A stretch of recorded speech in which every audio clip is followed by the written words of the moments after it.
Welcome to another edition of Shelby This Week. Here's what we have coming up. A Shelby Township apartment complex went up in flames Sunday morning. We have all the details on the fire. The Shelby Township Police Department ended April with a detail on Hall Road. And we are just months away from Amazon opening right here in Shelby Township. Learn how the building will all come together in the next few months. We have all this and much more on this edition of Shelby This Week.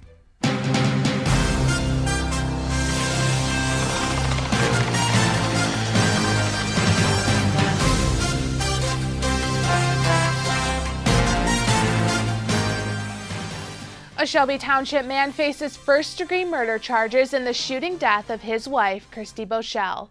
40-year-old Joshua Boschel allegedly shot and killed his wife in the early morning of March 17th. Officers were called to their residence at Crystal Lake Apartments after a report of a suicide. Police found Christy with an apparent gunshot wound to the head. Shelby Township officers testified on the stand. Officer Jacob Lucas accounted the odd behavior Boschel was portraying when he arrived on the scene. Loud music played throughout the couple's apartment when police arrived. Detective Sergeant Beth Walsh described the scene when she arrived and where they found the body and the bullet hole in the wall. Detective Chris Killop told the court about how Boschel changed his story several times during the investigation. Boschel was bound over for circuit court on first-degree murder charges and felony of a firearm. Flames destroyed one Shelby Township apartment complex and left several renters without a home. Early Sunday morning, the fire department received a call about a fire which was coming from the second floor at Lakeside Park Apartments near Hayes and 21 Mile. By the time our first crews got on the scene, they noticed fire was already through the roof, and they began trying to evacuate the unaffected apartments and get a head count of all the residents. This did go to a second alarm due to the amount of fire, which brought in 4 additional apartments. No injuries were reported, and according to officials, everyone was able to make it out of the complex safely. Investigators are still trying to determine what exactly caused the blaze. To close out Distracted Driving Month, the Shelby Township Police Department took their detail to Hall Road. Stacy Sansatera has more. This one's so distracted she has no idea what's going on. Yes, the lights are for you. Shelby Township police officers have hit the roads in an effort to crack down on distracted driving. Operation Ghost Rider is an operation that's put on by MSP in conjunction with the county and local law enforcement agencies, and we are out enforcing any type of distracted driving. State police say that they have seen a 57% increase in distracted driving crashes since 2006. There's no shortage of it, and it seems to be getting worse and worse. No matter how much we hammer at home, everyone seems to be involved in some way, shape, or form distracted. Operation Ghost Rider uses unmarked spotter vehicles looking for a distracted driver. Once a distracted driver is observed, they radio a fully marked law enforcement unit to initiate a stop. Good morning, young lady. Distracted driving detail today. Why were you texting on your phone? What were you doing? By the end of the day, you get a little dizzy doing this. But I mean, that was what? Didn't even 30 seconds, and I got another one. Distracted driving is defined as the practice of driving a motor vehicle while engaged in another activity. And Officer Fox has seen just about everything. We just had a lady this morning putting on her makeup. We had a gentleman the other day, he was eating a sandwich with both hands off the wheel, actually making a turn out of Meyer here. So there's a lot of things that fall under the distracted driving category. And though distracted driving comes in many forms, there is no doubt that texting and driving has become a national epidemic. Look at that. Can you get that shot? All day. So at one point she had both hands off the steering wheel and was typing, so we'll see what's happening here. The numbers are sobering, and more than likely you will find yourself among them. It is estimated that 87% of drivers engage in at least one risky behavior while behind the wheel. Elderly, young kids. And it's really troubling with the young kids because they're not, they're not established drivers. So, they're not good drivers in the first place, and it doesn't take much. It doesn't take much for a tragedy to happen. So ask yourself, is your life or the life of someone else worth that text? Unfortunately, sometimes it takes a life-changing event for people to change their behavior. In addition to an important life lesson, anyone in violation of distracted driving received a ticket and fines starting around $150. For Shelby This Week, I'm Stacy Sansatera. The corner of Mound and 23 Mile is looking quite different compared to 1 year ago. The former Visteon plant is now home to the 1 million square foot Amazon Fulfillment Center. Construction is moving fast, and there are several things happening at the site in the next few months. Building construction has been moving very rapidly. The building at this point is fully enclosed with walls and roof. They're in the process of pouring the concrete floors as we speak. And very shortly they'll begin to build very substantial racking systems. This is a distribution facility, so for storage, conveyor systems, trash management systems, a lot of construction activity that won't be necessarily evident from the street. In June and July, crews will be out landscaping and paving the grounds.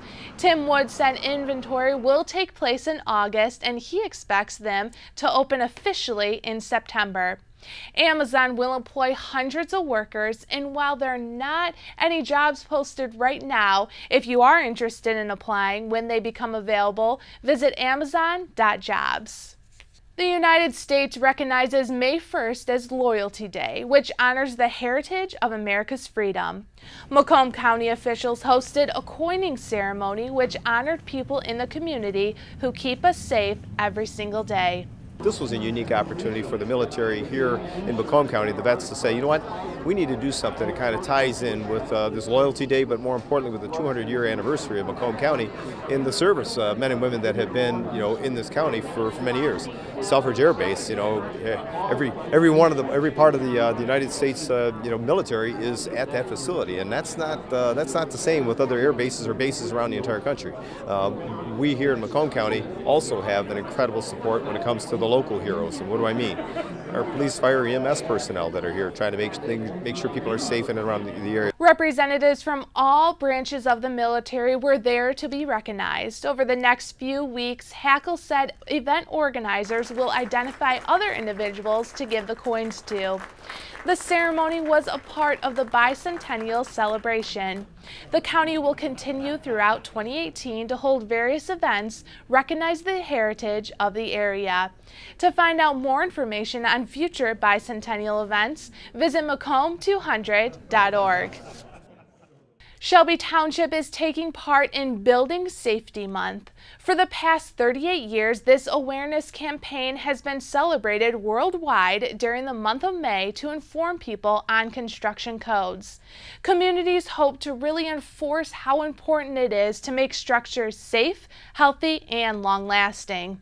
By working with code officials that have experience in training construction codes, you'll get their help and assistance to making sure that your project is built right and safe.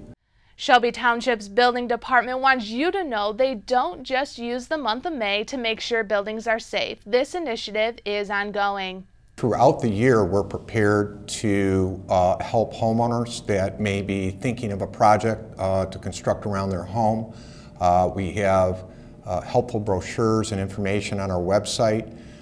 They can come to our offices at Township Hall and talk to staff members. If you have any questions, the building department is available to help you. Stop by in the municipal building or give them a call at 586-731-5969.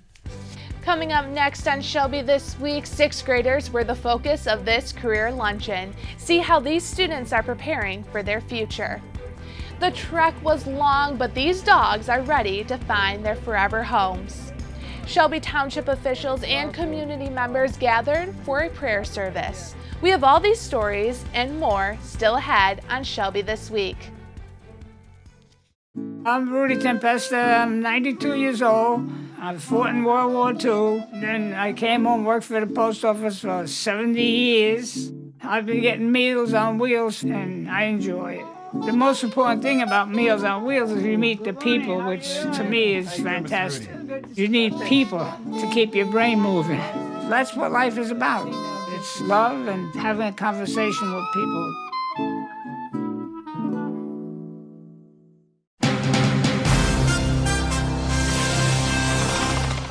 For 25 years, the Utica Community Schools Foundation for Educational Excellence has held its career focus. The center of the conversation was careers, and the student population involved were none other than sixth graders. To prepare for junior high and beyond, close to 3,000 sixth graders spent time with business mentors in the area. They're leaving elementary school and kind of the structure of elementary school. They're entering into junior high. You're going to start to rotate classes. You're going to start to have electives you can pick. And it's meant to start to get them thinking about what do they want to do in the future. This program in particular has fostered many students in the district throughout the years, and a lot has changed since it first began, but one thing has stayed consistent, and that is its mission to get students thinking about their future. 25 years ago, it was a paper resume. Now, of course, with technology, I mean, there's some very incredible videos and PowerPoint presentations that the students come today with presenting what their career wants to be in the future. They're each seated with a different mentor from the community. It could be a business leader, local official, and they actually talk to the business leaders, and it's kind of their opportunity to sort of come and have a business lunch. In preparation for the career-focused luncheon, students had various tasks in the classroom to help them start thinking about a future career. Every day we would take quizzes until we found the job that we wanted. I just like learning about other people's jobs and things like that. You get to express your creativity in different types of ways, and that's just fun. You really come away with it such a positive event. The students are so bright and so creative. I think for the business leaders, they come away just feeling like this is the best business lunch you've had all year. And you come away with a feeling that the future is very, very bright when you see all the talent that is in the Utica Community Schools, especially at a sixth grade level. Awarded to very few high schools, one local school is excited about what they are being recognized for. Here's Robert Gambrell with more. Utica High School's Arrow newspaper has been inducted into Michigan's Interscholastic Press Association's Hall of Fame. And the staff just couldn't be more proud. Not only am I proud of the staff this year and the staff that I have helped lead to succeed with our Spartan Award that we won this year, but of all of the staffs of the previous years. Elizabeth feels honored for the UHS Arrow to be inducted into MIPA's Hall of Fame. And she is glad that the newspaper finally received some recognition.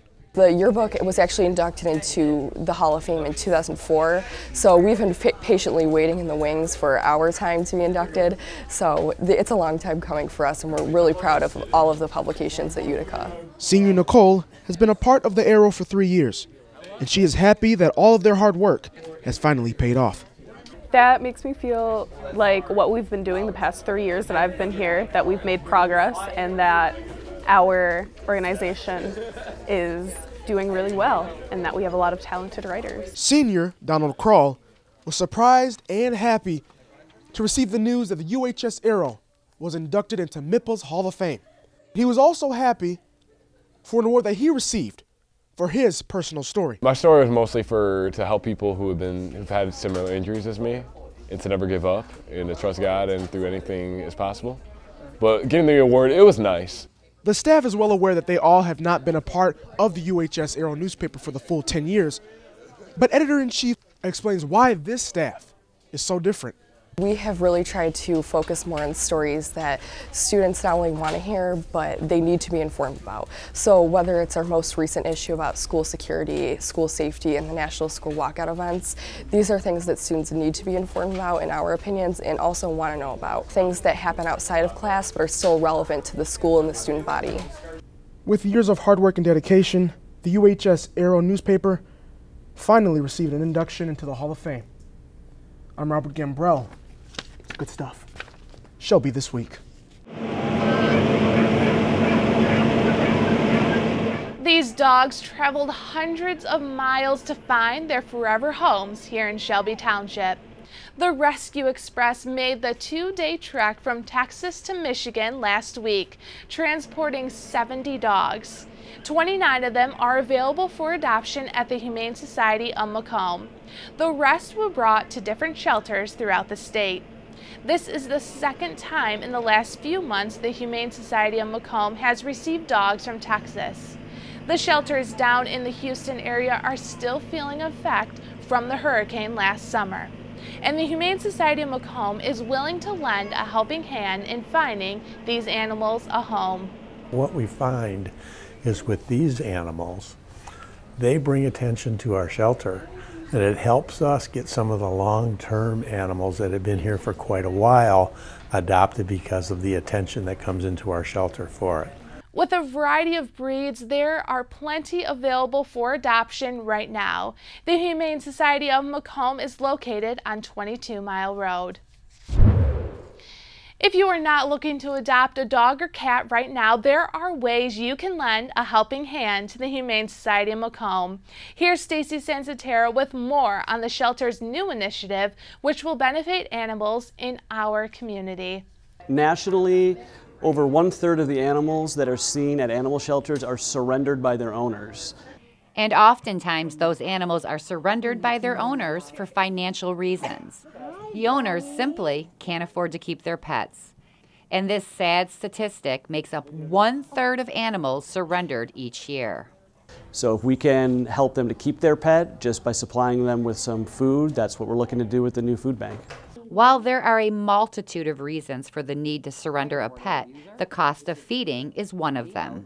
So we're trying to put a dent in that, and if supplying people with food means the difference between them keeping their pet or having to seek a new home for their pet, that's what we're looking to do. While some owners need pet food on a short-term emergency basis, food is also provided on a long-term basis to individuals that may be unemployed, disabled, or on government assistance. The food bank is intended to help people who have pets who are maybe struggling financially for one reason or another, and they're having trouble making ends meet. In order to participate in this program, pet owners must fill out an application with the Humane Society of Macomb. In addition, it is important to note that in order for this initiative to be successful, help from the community is vital. In order to make this food bank happen, we're going to need donations as well. Food goes out, we need food to come in. And food coming in through the generosity of donors is what this program is all about. Donations of wet and dry unopened pet food can be dropped off at the Humane Society of Macomb Monday through Saturday from 10 a.m. to 4 p.m. And if you know someone looking for help to feed their pets, visit the humanesocietyofmacomb.org. For Shelby This Week, I'm Stacy Sansatera. Church leaders as well as our local politicians gathered for a morning of prayer.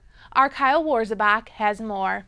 May 3rd was the National Day of Prayer, where church and community leaders of all denominations attended the Shelby Township event to pray for America. Well, I think it just reminds us to use God as a source to unite our cities, our businesses, townships, and really our country. And it's not only a reminder, but it gives us a chance to invite God into our lives and use Him as a source of power so we can, He's the one that gets things done through us. Why is the National Day of Prayer so important? It's a right that we were given in 1952 that was actually implemented into our government, and it's our ability to come once a year together. But again, it should not be just once a year. This year's theme focused on unity in an effort to bring people of all backgrounds together to achieve one common goal. Well, you know, I think when you look around the country, it just seems like everything is just one way or the other, and there's just no middle anymore. And I think we just need to get away from that and figure out that, you know, we're here to solve problems. It's as simple as that. And I think today, there just couldn't have been a better theme than unity. And prayers were given for multiple areas of influence in our country that we face every day. So I encourage everyone that sees this, listen, pray for your government, pray for your schools, pray for the media, pray for the persecuted church, pray for the church down your street, the church that you don't necessarily attend, pray for it, but also pray for the one down the street. And you know what? When we do this, God will move. For Shelby This Week, I'm Kyle Warzebach. Next on Shelby This Week, Turning Point Macomb held an assembly in downtown Mount Clemens to raise awareness for domestic violence. And beautiful weather brought out runners of all ages to Jimmy John's Field. Hi, I'm Peter, and there's nothing I love more than sharing vegetables with my friends. Come on in, help yourself to anything. That's why we give our food the utmost respect it deserves. Did you know there are simple steps we can all take to help save food? You can cook it, store it, even share it. Just don't waste it. Because when it comes to food, better ache than never. To learn more, visit SaveTheFood.com.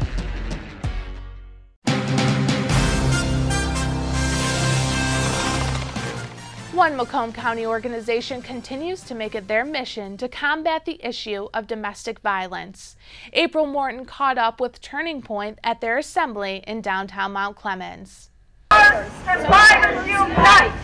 We have the power! We have the might! Silence no more. These brave men and women assembled for a peaceful rally in downtown Mount Clemens to support survivors and bring attention to sexual assault and domestic violence. Turning Point Macomb organized the event. I think it sends a great message that that Turning Point is here, that being one of the primary ones, that we're here and that we're here for survivors.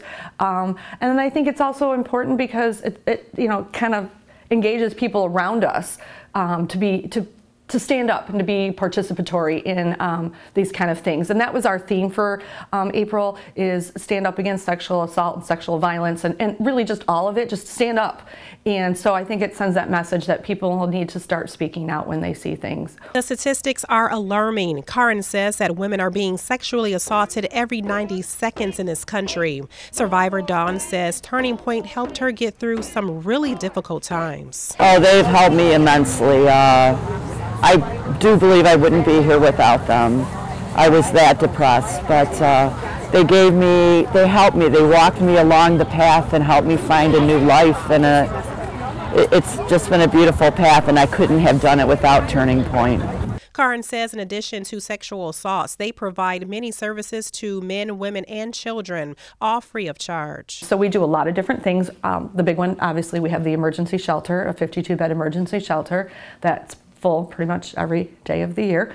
We have a crisis line that answers almost 1,000 calls a month. It's a 24-hour fully staffed crisis line that people can call. And they give really, like, even if you're not seeking shelter, they have lots of resources. They do safety planning. You know, they're just there to listen. Everybody's in a different place in their trial and their journey. So the crisis line is real important. We have a FNET program, which is a forensic nurse examiner program. So we do all the sexual assault exams in Macomb County. So last year we did 374 exams, so more than one a day on average. It's unfortunate that we're here, but it's also fortunate that we're here because somebody has to do those things. In the darkest of night there is light, and in that light is hope. For Shelby This Week, I'm April Morton. If you or someone you know needs help, contact the 24-hour crisis line at 586-463-6990. For more information about various services they provide, visit turningpointmacomb.org. Jimmy John's Field was filled with runners of all ages for the annual pennant race. The 5K run started off with kids running the bases on the field. We put together this 5K because we wanted to give back to the community, promote health and wellness with a athletic kind of venue, raise money for Special Olympics and for the Kiwanis Club of Utica Shelby, and it just turned out to be a most beautiful day. We're guessing between 250 and 300 racers today. All the money is going to go back to the Utica Shelby Kiwanis Club, which goes right back into our community, and the Macomb County Special Olympics. So two great causes. I mean, we try to make a change, make a difference, serving our community one child at a time. So it's all about children for us. We got to get our youth involved. We got to get them get more fit. That's a big problem. Too many electronics anymore, and people don't get out and do it, and it's an unfortunate thing. And when you see what Desi Linden just did in Boston, she runs for the Hanson Programmers. She's not from here originally, but she's in our community. And these are the young people that could be those future Desi Linden. That's what we need. it's really for their good. It helps the Kiwanis, but really for them for fitness and understanding of the idea of giving back to the community. That's a big part of what this is. That's all we have for this edition of Shelby This Week. Remember, you can always catch us online or on Facebook. Just search Shelby TV. We will leave you now with more scenes from the Humane Society of Macomb, where all of those dogs from Texas are available for adoption. Enjoy, and thanks for watching.